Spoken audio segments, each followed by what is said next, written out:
Hi, everybody. Welcome back to Redemption Thursdays with Rabbi Pinchas Winston, brought to you by the Miriam Project and BringThemHome.com and IsraelTorah.com.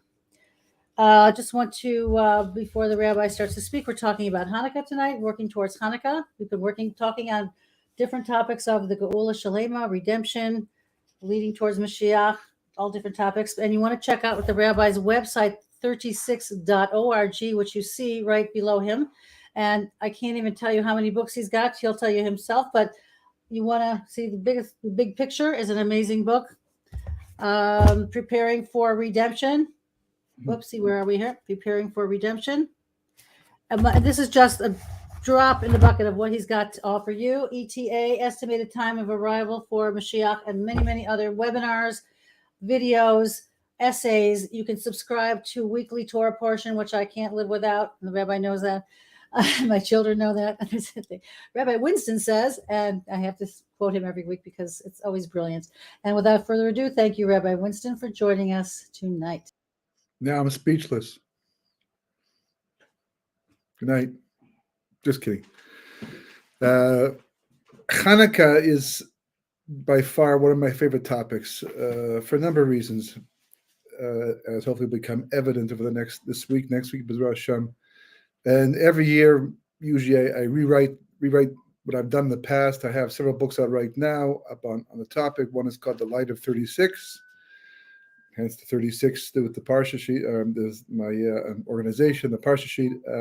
There's called Chanukah Light. Also, it's a PDF file.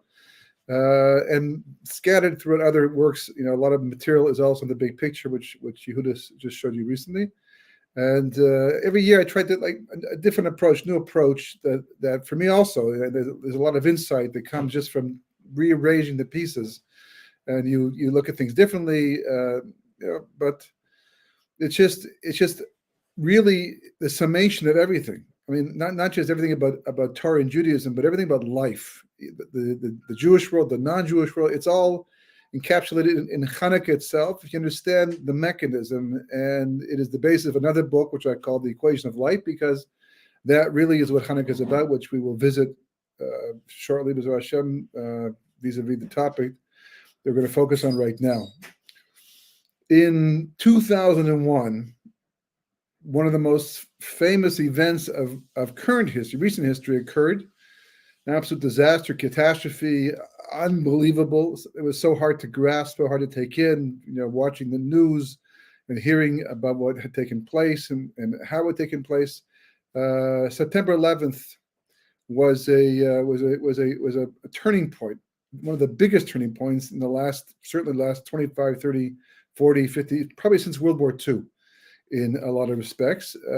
We've never gone back. The world changed dramatically. And also seemed to move on. I mean, it's actually after 20 years since the attack took place, which means they probably declassified a lot of the files that originally were top secret and kept only the government. I don't know how much they declassified. It'd certainly be interesting to see what they came up with. But one of the astounding things about it, without even getting to conspiracy theories and all these other things that it begs almost to look at and to discuss, is the fact that they came down at all. I was an architect student at the time when I was in university, and we were on a field trip.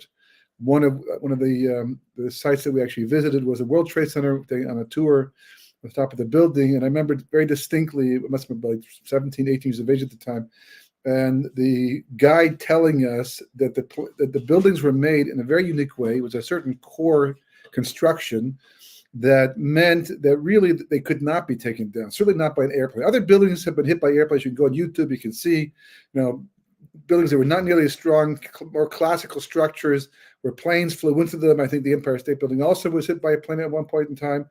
Didn't take it down. And the combustion, the fuel, it wasn't supposed to be possible at all. Certainly not the way that it happened. That's what they said. That's what they told us at the time, long before the attack actually took place. And it came down at the speed of gravity within about 10 seconds, and the whole thing lasted about 103 minutes, and there were supposedly 19 terrorists, and it doesn't make sense. The pieces don't add up as to how that could happen based upon what did happen. But that's not the point here. That's not the topic. That's just a historical reality. And two things came to my mind. Well, the truth is, many things came to everyone's mind. I mean, it's like not to minimize it in any way, not to try to just intellectualize it, but we're always learning something. Everything we hold, I mean, especially something so large and such a grand scale as David HaMelech wrote, and we say in Tehillim, and we say in Hallel, Meis Hashem Haisa Zos, He Nivas Beineinu. This is an operating principle of Jewish history, and for any teacher, anybody who wants to learn from history, any student of history, and that is that this is from God. This is which wonders in our eyes, and it means very, very specifically that when something happens in history that stands out, that makes you stand back and go, "Whoa!" Like you just can't, And the more it makes the greater the whoa factor, the more this is going to be true. It means it's direct intervention by Shemayim, by heaven, by God in history for a reason, not just to bring down buildings. It wasn't simply to destroy and make way for new buildings.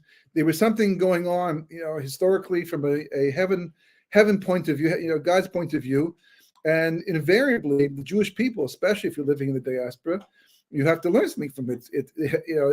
As the Gemara says, "Kol purna bala olam b'shvil Yisrael." All the things that go wrong in history in the world are because of the Jewish people. It doesn't just mean because we didn't cause it. We didn't cause that attack necessarily. And especially they want to blame on the Jewish people and the Israelis and Mossad and that. We didn't cause the flood or the tsunami and things like that. But the world basically is a function of divine providence, working towards an ultimate goal, an ultimate plan that God had from the moment he first began creation. And before that, long before that. Maaseh Bereshis, the creation story in the Chumash, is the middle of the story. It's not the beginning of the story. Kabbalah outlines and details the beginning that goes back before that. And, we'll call Shvirsa Kelim, the breaking of the vessels. But regardless of what mankind's thinking and what mankind's doing, people going to restaurants, people taking the subway, people going to work, people going to shul, people learning, having conversations, having coffee. Everyone's doing all kinds of interesting, private and personal things, but it's all part of God's master plan.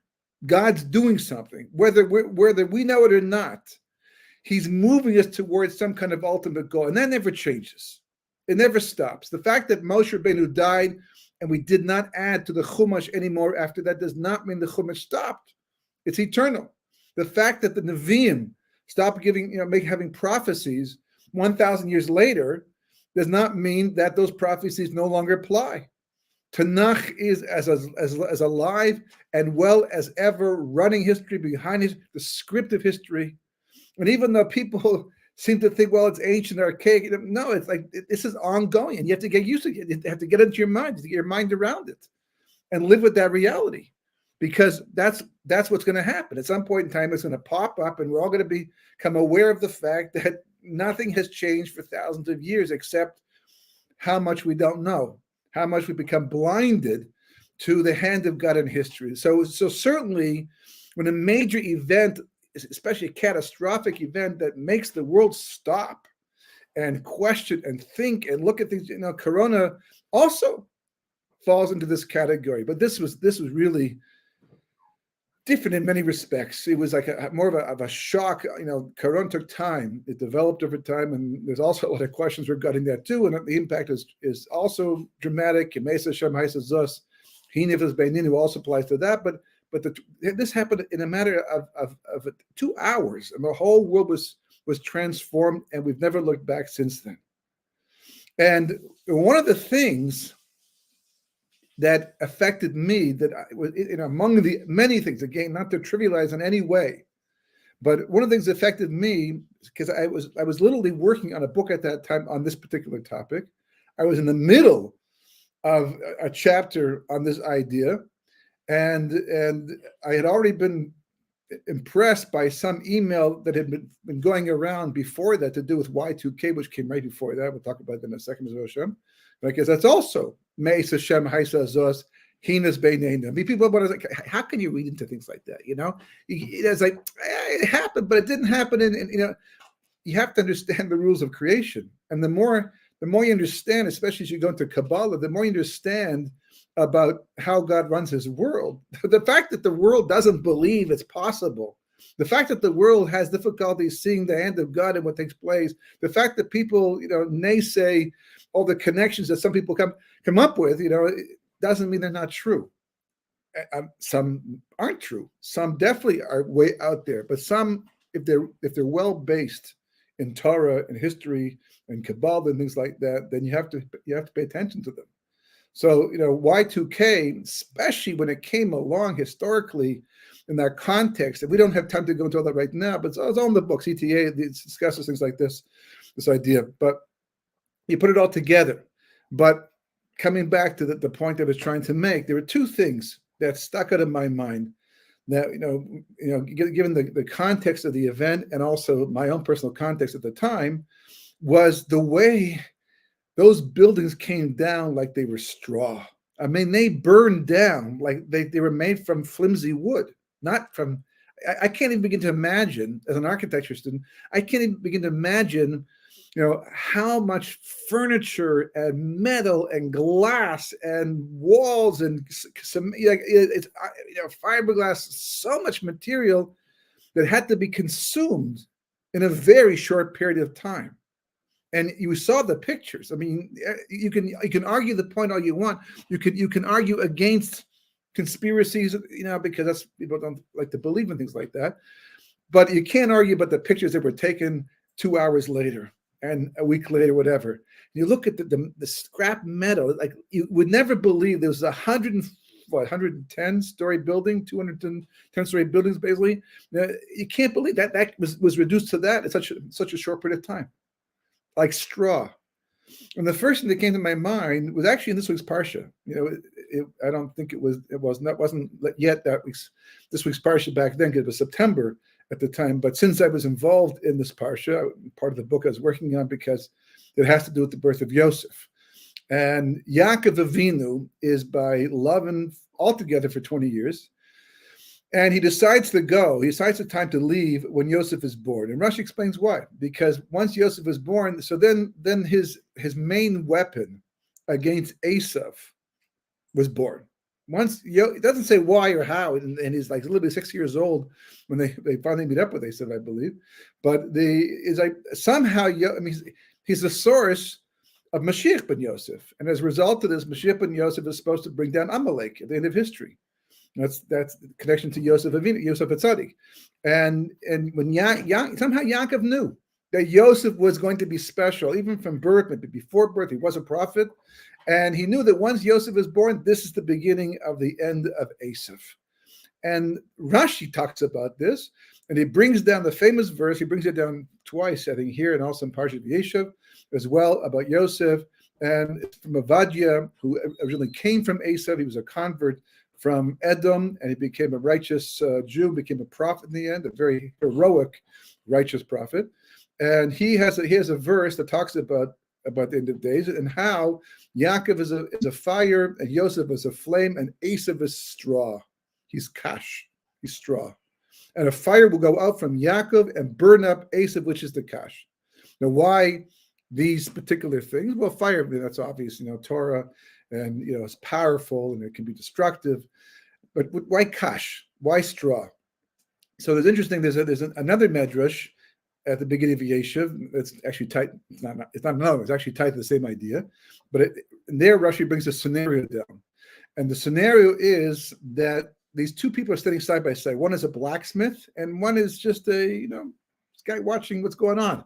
And this camel driver comes into town laden with tons of flax, like 10 camels with lots of flax on them, just piled up high. And the blacksmith turned to this other guy and says, "Wow, that's a lot of flax. We're going to put all that flax. Where are they going to put it?" And he tells the blacksmith, he says to him, "One spark from your anvil on that flax, and boom, it's gone, just like that, and nothing to worry about anymore." And he brings the pasuk once again from Avadia about Yaakov and Yosef and Esav being kash. So the idea of kash basically is how something looks very massive, like literally huge, awesome. How could we ever overcome that thing? How can the small Jewish people ever stand up to the nations of the world, the war of Gog and Magog? How are we going to survive? How can we survive in Egypt? Moshe came to the Jewish people in Egypt and said, we're going out this month. And they said, it's not possible. How can we stand up to the mightiest nation on the earth? Well, we did, because God helped us out with the 10 plagues and all the miracles that took place. Likewise, at the end of history, but it was a little bit easier back then because he had Moshe and prophecy and all these miracles. Today, whereas like we're so cut off from that biblical part of history, that's hard to believe we're going to see miracles like that again, even though the Gemara says we'll see even bigger ones. But it's like, how's it going to happen? So the Medrash says, don't worry. It just looks like it's massive. It just looks like it's overpowering. It looks like it's invincible. But one spark, Mashiach ben Yosef, whatever it is, whatever that thing's going to be, is going to burn up the straw and make it disappear just like they come right down. And you're looking at this building, and the World Trade Center was really the symbol of American prowess, financial prowess at least. I mean, that was Wall Street, that's downtown. That was the pride and joy. I mean, you saw these two buildings, these two identical buildings, twin buildings, like called twin towers, right? Standing there on the waterfront, where the stock market, everything was there. That's where it was. That was the center, was the hub, in a sense, of the financial world to a large degree. There, right there, and boom, just like straw came down. But before they came down, and they showed pictures of the buildings as they were burning, but even before they were on fire and they're burning, you stand back from a distance, and what's interesting is that they're in the shape of an 11. That was the other thing that struck me. I had never really thought about it, never really noticed it, and even after I realized that 11 is such an important number in terms of the equation of life and life in general and Kabbalah and things like that, it's a very, very central number. But I never made the connection, because why should I? Why should anybody? Until this attack took place, the World Trade Center didn't matter to anybody else except people who worked there and visited it. It wasn't historic in any real sense of the term until after this attack took place. It was a marvel, an engineering architecture marvel for sure, but it was another skyscraper. There's lots of them, even higher ones, even more beautiful ones in the world. But when they were attacked, the whole world focused on them. And the amazing thing is, lots of buildings have been hit by planes or terrorist attacks have taken place in Eretz Yisrael alone. But what was unique about them is that they were twins, twin towers, and the number 11. And why is that so significant? Why, again, you can go for the ride. We can talk about this, and you can sit here and you can listen to the shir until the end. And next week, B'ezras Hashem, and you can say, I don't know if I buy that or not. Well, I'm not really selling it, quite frankly. I'm just sharing it with you, and you can decide for yourself. But from my point of view, this is the truth. This is why, even though for me personally, it's hard to accept also. Emotionally, I have a difficult time this very day because of the way I was from, and the world that exists today, that God gets so involved in history, that those messages can still be true even today. It's more of an intellectual thing. Getting to the heart is of the story, but intellectually, because of what I've seen and what I know and what I believe, it can't be another way. But it's not easy to act on that. But you have to, if you want to survive. But don't take my word for it. Right? Work it out for yourself. So why is this so important? And what does that have to do with Y2K? So, the year before was the year 2000. And the year before that was 1999. And in 1999, it's very intense. Why? Because it approached the year 2000. What was wrong? What was the problem? 2000? Because it was a millennium change. It doesn't come around once every 1,000 years. So that's why in the Jewish calendar, we don't write the first letter. This year is Tav Shin Pei Gimel. It's really Hey, Tav Shin Pei Gimel. We don't write the Hey because everyone knows it's 5,000. It's a millennium. But the problem is for the computers. And the computers design built a lot of the IBM mainframes and all these other computers. For some reason, I don't even know the full story. They didn't program it for that change to 2000. So they were worried about a worldwide massive computer crash. And a lot of systems are tied to security systems, and army systems, and they were talking about Armageddon. I mean, until 1998, 1999, the New York Times, the Washington Post, the Wall Street Journal, all these newspapers, they never spoke about Torah. What is Torah? They didn't talk about the Bible, and certainly not the word Torah. And I get these things that didn't come up. But all of a sudden, 1998, 1999, these became issues because everybody was concerned. We didn't know what to expect. At the end of the day, we had to fix things. We didn't just slide right through it. The last estimate that I heard was $64 billion. And there was one system that did go down, but it was fixed pretty quickly after that. Most people didn't know that it happened. And the world moved on to 2001. And so, Y2K for them. And the entire time, nothing significant ever occurred to me about the entire thing, but somebody, I don't even know who, an email was circulating and somehow got to me only once, I think. I never saw it again. A lot of times you see things, more than once that go around and around and around, right? What goes around comes around, but I only saw it once, but that was all I did. Someone pointed out, and they didn't explain themselves either. Someone pointed out that the letters Y2K, which is the other, Y stands for year, 2 stands for 2, and K is 1,000 in Latin. So it's the millennium bug, the 2,000-year bug. That's what it stands for, right? So Y2K in Hebrew, if you were to write Y2K in Hebrew, you would write it, the Y would be a Yud, and the 2 would be a base, and the K would be a Kuf. And that's a word. Interesting enough, sometimes when you do these things, and Kabbalah does it with authority, the letters don't always match up. They match up in terms of they're there, but not always in the correct order. This is like literally the right order. And the word is Yud Beis Kuf. And the reason why this is so significant is because Yud Beis Kuf spells the word Yabuk. Now, what is Yabuk?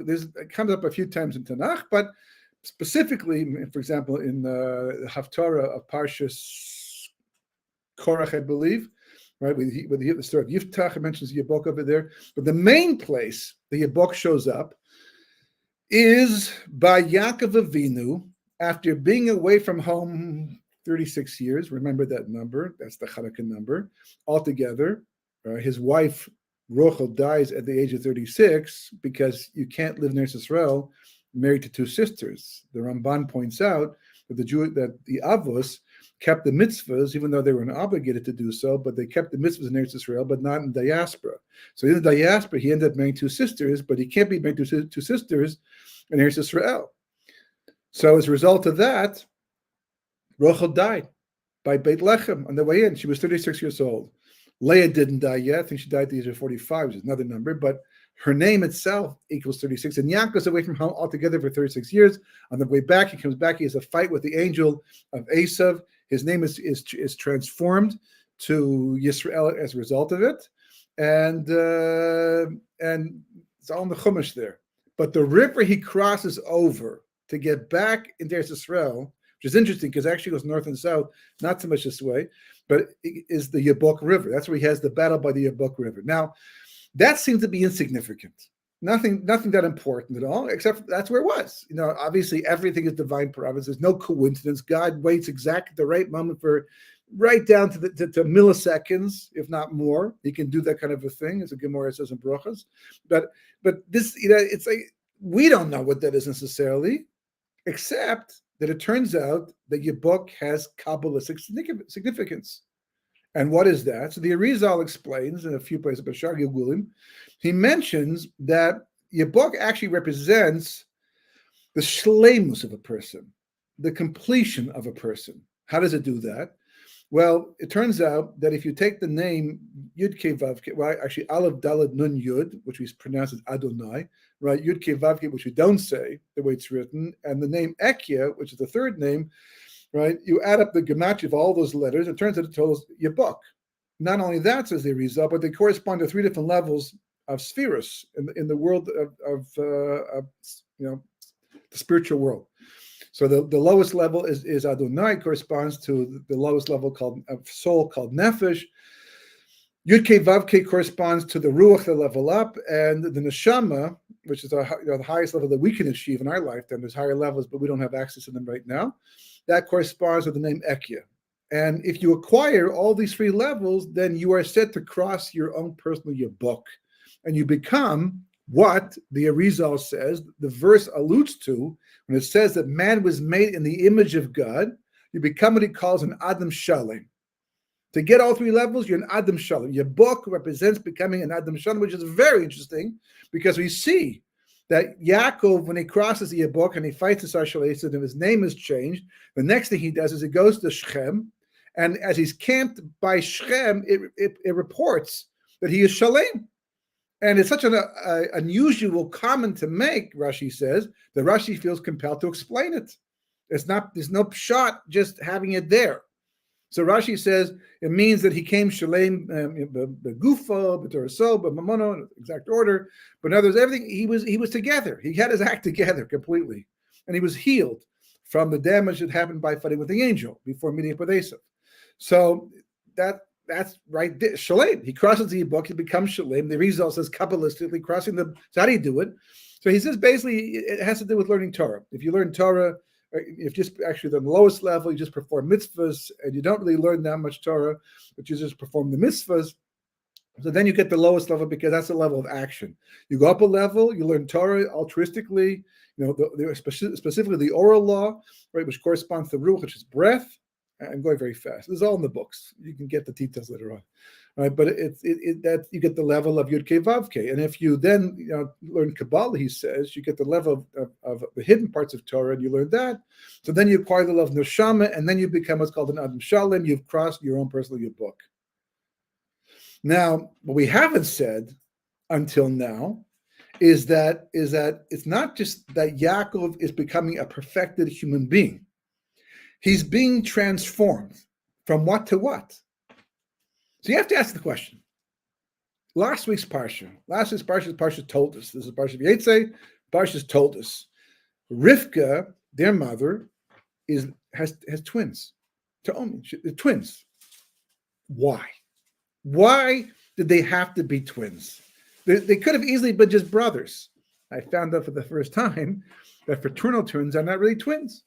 They're just born at the same time, but they could easily have been born, years apart. Actual twins, they are basically identical, except if you look at Yaakov and Esav, they're nothing like each other. As the Torah tells us, that Yaakov is Yoshev Elohim, sitting in the tents of Torah, learning Torah. He's tamim, he's pure, he's innocent, he's ish emes, he's only to truth. Esav is out basically pillaging the world, getting what he can from the world, trying to control the world. He is power the entire time. Very different. But it turns out that when you are twins, you do share something. And it turns out that Yaakov can be Esav too, and Esav can be Yaakov. And we've seen this over history. We've seen lots of Jews, and the Gemara itself says that one of the most chutzpah things in the world are the Jewish people without Torah to bridle in our koiches and channel us in the proper direction, we could become the most arrogant people in the world. We're not naturally civilized. We're not naturally spiritual. We have to work at it. The Torah helps. We were given the Torah to do that. If we didn't, it was so natural, we wouldn't need the Torah. We need it because it's not natural. And if we don't live by Torah, you see, just look at the world. You can find lots and lots of people who are living like Esav. And likewise, you can meet lots of Gentiles who are quite righteous and quite religious and quite connected to God. Very Yaakov-like in their way. But you can't become like Esav, not in the negative sense. He has positive qualities. I don't know if I mentioned last week, but it's mentioned that there are actually supposed to be four forefathers. Just like there are four foremothers, supposed to be four forefathers. Esav was supposed to be the fourth. That's why Yitzchak invested in him. That's why Yitzchak turned him and told him to go, to prepare for the blessing, because Yitzchak, he knew who Esav was, but he also knew who Esav could be. And he tried to turn him into that. And what many people don't realize is even though Esav failed to become one of the forefathers, David and Melech was really his replacement much later in history. He's red, he's ruddy, he's got blood in his hands, he's a hunter. He very similar, except he's completely righteous. What Esav was supposed to become had he received the blessings that Yitzchak wanted to give to him. That was meant to be. But we have to transform ourselves to be able to have those qualities, the positive qualities of Esav and the positive qualities of the Jewish people. And we have both combined in the proper amount, the proper format, the proper way, then we become what's called the Yisrael, because that's what happened. The night that Yaakov fought with the angel of Esav, and the next day he met with Esav, he'd already absorbed much of Esav by taking the right of the firstborn. He took more of Esav, and he thought all of it, but apparently it wasn't, more of Esav by taking the blessings. This is what Leah says to him. He says to Leah, what are you doing here? I married Rochel, your sister. She said, well, you actually married me too. Well, no, how's that possible? And she told him, when you took the Bechor and you took the blessings, you became Esav too. And everyone knows that Rochel is for Yaakov and Esav is for, Leah is for Esav. So when you took on that aspect of Esav, I became relevant to you as well. And that's why he doesn't remarry her. He doesn't say, well, it's a mistake. Normally, if you marry the wrong person, it just cancels the whole thing. No matter what you do, how long you live together. If it's a mistake, it's a mistake. It's called mechatos. But he didn't claim that, because he understood this is what was meant to be. And had he known this, he would have agreed to it at the beginning in the first place. It's a long story, love and the whole thing. But this is what Yaakov has come to understand, and this is what he's trying to do. He's trying to absorb everything. And because he has to marry Leah, he realizes that Esav is still relevant, connected in some level. So that's why he goes out of his way to confront, the angel of Esav first, and then Esav himself, to absorb from Esav whatever's left over. And after that, Esav is gone. He's like an empty container, empty can. He's no longer relevant to the Jewish people at all. From that point on, Yaakov gets it, but unfortunately, his sons were already born.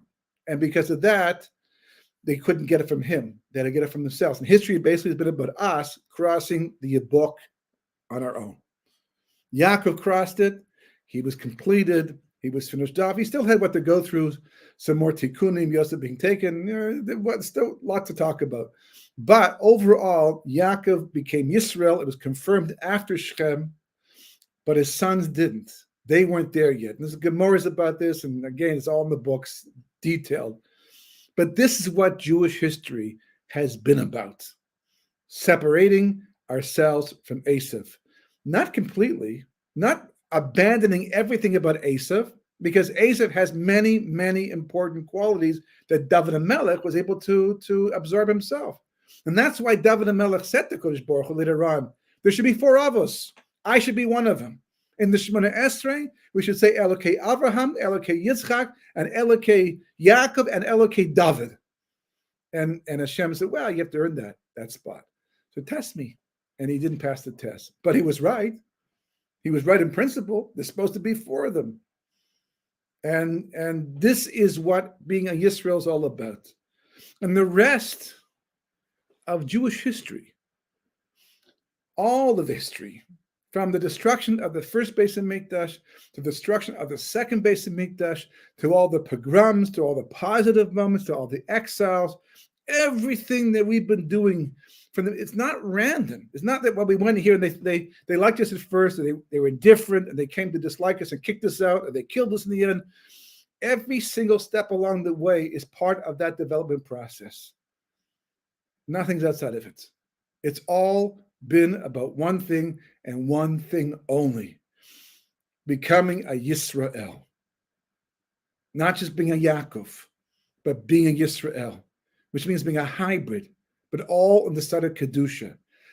It's not about, creating restaurants where we make it all kosher, right? Fantastic heksherim, just like the Gentiles do, with gourmet. Believe me, I'm a big fan of things like this myself, but you have to understand what it means, spiritually. We're not talking about that, because as the Kli Yakar points out, one of the things that distinguish us is the way we eat in this world.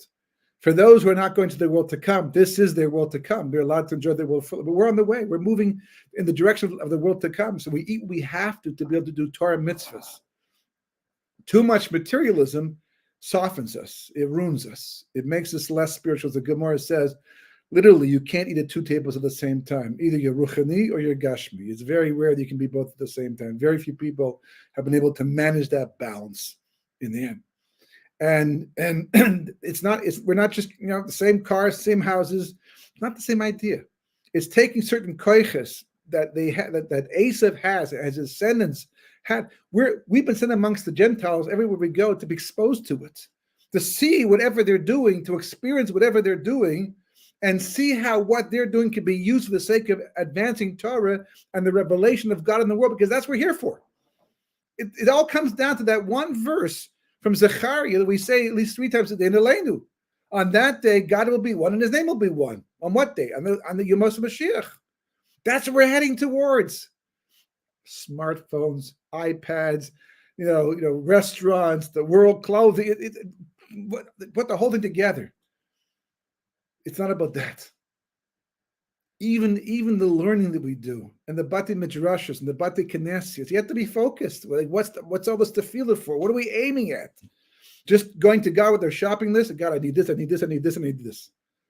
And I'm learning. I love the learning. I'm getting smarter. I can decide halachic conclusions and yeah, that's all hugely important. Not to be undermined at all whatsoever. But what's the end goal? On that day, God will be one in his name. That's what Yisrael is. That's who Yisrael. That's what we do as a Yisrael. That's what we do. It's why we exist. And Chanukah is all about this. All about this. That's why it's the only exile that taken place in Eretz Yisrael, not outside of Eretz Yisrael. And that's why it's also a civil war between the Jewish people and the Hellenists. More than it's a war between the Jews and the Greeks, it's a war between the Jews and the Hellenists, an internal war, because we're fighting with ourselves. Just like, according to many, by the way, Yaakov, on one level, they say he fought with the angel of Esav. On the other, I think the Yalkut Shimoni says he fought with the angel of Michael, which is the angel of the Jewish people. So it was an internal battle, expunging within him the negative qualities of Esav that made him a twin. And that whole struggle, that whole philosophy, that whole ideology is summed up in a very simple but elegant and absolutely remarkable equation. It's like mind-boggling how phenomenal this equation actually is. Simply, 25 plus 11 equals 36. I just told you everything, all of creation, from the way back at the beginning when God decided to first make creation, long before man even exists, long before there's free will, long before all this history happens, long before the breaking of the vessels, and long before that one equation sums everything up. You know this equation, you know everything. But you have to know the equation. You have to understand. But you'll notice in there somewhere is the number 11. It's the 11 that transforms the 25 into 36. So we're going to talk about this a bit more, B'ezras Hashem, especially the next couple of sessions as Chanukah comes up, because this is what we're building towards. Chanukah is the construction of this equation, because Chanukah is, of course, the 25th day of Kislev, and first number 25. We light 36 candles over the course of 8 days, and even though it sounds kind of random because 1 plus 2 plus 3, but who does things like that? The main mitzvah is 1 candle per day. But Mahadran to light, or at least Mahadran is to light 1 extra candle each day, and add towards 36. So you have the 25, you have the 11 we didn't discuss exactly right now, right? But it is interesting, very interesting, that by year 2001, after the year 2000, after Y2K, after your book, at such a crucial point in history, because it also happened to have been 52 years from the formation of the State of Israel, which, from another discussion and in the book ETA that you just saw, at the beginning of the program, that it's like 2000 is a hugely important year. 5760, the Jewish year, which the Vilna Gaon predicted would be the year of redemption, or should have been the potential year of redemption. If what? If we had crossed the Yabuk, whatever that means. But we're sort of moving the direction of saying that means going from a Yaakov, fighting with the angel of Esav, so to speak, which is the Yetzer Hara. Because ultimately speaking, that's what the Sitra Achra and the Sar Shel Esav, the angel of Esav, represents. The Yetzer Hara, the internal Yetzer Hara that we absorbed in the Garden of Eden for eating the tree of knowledge of good and evil. Oh, tree of knowledge of good and evil. That's interesting. There's knowledge of good and evil. Well, it turns out that according to Kabbalah, the number 11 represents something called Das. Das simply means knowledge.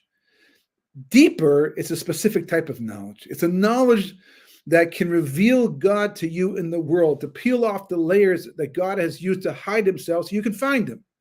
But there's negative das we're saying. Eitz das tovira. There's a knowledge. So if das is number 11, and we know this because according to Kabbalah, these are the lights that were left unrectified at the very beginning, for man to rectify through his free will choice. And these negative 11, apparently, so the 11 lights were not fixed up, are the source of the 11 chiefs of Esav, mentioned in Parsha V'Yishlach at the end. And the source of Esav is Das, his way of looking at the world. There's two ways to look at the world. There's Yaakov's way, and there's Esav's way, the Tov V'Ra. Yaakov is the Tov, and Esav is the Ra. Positive 11 and negative 11. Which is even more interesting because if you take the same equation, instead of adding 11 to 25 and you subtract 11 from 25, you get 14. And according to Kabbalah, 14 is the amount of levels that light did not go down to allow for the existence of evil, which is why we refer to God creating the world as Shakai, really Shaddai, right? We don't, out of respect, we say Shakai instead. But should die. The word die means enough. Dayenu, right? The Haggadah, die. Which is also the Gematria 14. To say that God stopped the light, 14 left us from the bottom. We need to understand what the 25 is. We need to understand what the 36 is supposed to be and how we can access it and how we're supposed to use it to build ourselves and fix the world. It's all about tikkun, all about getting to this ultimate level of perception and bringing that perception to the world about destroying the idol worship or the negative icons and the false beliefs which are rampant all around the world because we, the Jewish people, are not fulfilling our mission as a light unto nations, somehow tied up with 25. And that's why the Shema, as we mentioned before, has 25 letters. Shema Yisrael Hashem Elokeinu Hashem Echad has 25 letters. Why? Because that's what we're about. That's our creed. That's not just admitting that God is one. That's reminding us what we're supposed to be doing to make that a reality. Because on that day, God will be one. And that's our job, to make him one in the eyes of man. Amalek's job, or Amalek's role, is the opposite. He comes along to try to make it look like God's not in the world. He's negative to us. He comes from Esav, right? So if you amazingly take the gematria of Baruch Shem Kavod Malchuso Lomeh, the second verse of the Shema, and you subtract the Shema from that, then you get the gematria of Safek, which means doubt, and also the gematria of Amalek, because that's what Amalek comes to do, to create doubt in the reality of God. So what does it have to do with the Twin Towers? Well, right off the bat, twins, maybe it means nothing, right? In the shape of an 11, right? Well, that's what makes them twins, because they're exact same buildings, right? The waterfront, money, power, Asaph. They come down like straw, just like the Medrash says, just like the verse says. At a time, they were supposed to have crossed the Yabok to go from being a Yaakov to Yisrael, as part of the final redemption process, as the Malbim points out. Because he says, at the end of history, when the last exile comes to an end, and there's the last place that Jews are being held captive against their will, which is basically Russia, in 1989, right before 1990 was a hugely significant year. So he says that the Jewish people will divide into two groups. Yaakov, who will want to stay in the diaspora, and that's the lesser element, he says. That's what he's that's my words, that's what he says.